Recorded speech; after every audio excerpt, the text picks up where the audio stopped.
السلام علیکم دوستو استقبال ہے آپ کا ہمارے چینل دا اردو نیوز میں۔ اوقاف اور مذہبی امور کے سابق وزیر اور مسجد اقصی کے خطیب و امام شیخ یوسف سلامہ اتوار کی صبح وسطی غزہ کی پٹی میں المغازی مہاجر کیمپ میں ان کے گھر پر اسرائیلی فضائی حملے میں شہید ہو گئے۔ انا للہ و انا الیہ راجعون۔ یہ حملہ شیخ سلامہ کی شہادت اور ان کے خاندان کے کئی افراد کے زخمی ہونے کا باعث بنا۔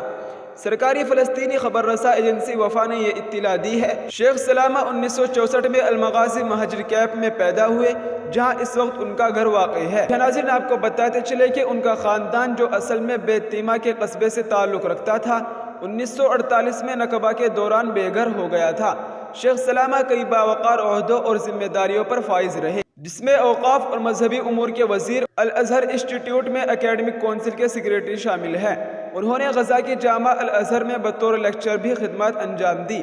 ان عہدوں کے علاوہ وہ اکثر مسجد اقصی میں تبلیغ اور امامت کرتے تھے۔ فلسطین میں اسلامی اوقاف میں ماسٹر کی ڈگری حاصل کرنے کے بعد انہوں نے اسلامی وقف میں سماجی یکجہتی اور فلسطین میں اس کے اثرات پر اپنی ڈاکٹریٹ کی تحقیق مکمل کی۔ انہوں نے دنیا بھر اور خاص طور پر جنوبی ایشیا کے اسلامی اسکالرز کے ساتھ اچھے تعلقات بنائے۔ اسرائیلی جنگی طیاروں نے وسطی غزہ میں 2 گھروں اور 3 مساجد پر بھی بمباری کی، جس کے نتیجے میں متعدد فلسطینی شہید اور زخمی ہوئے۔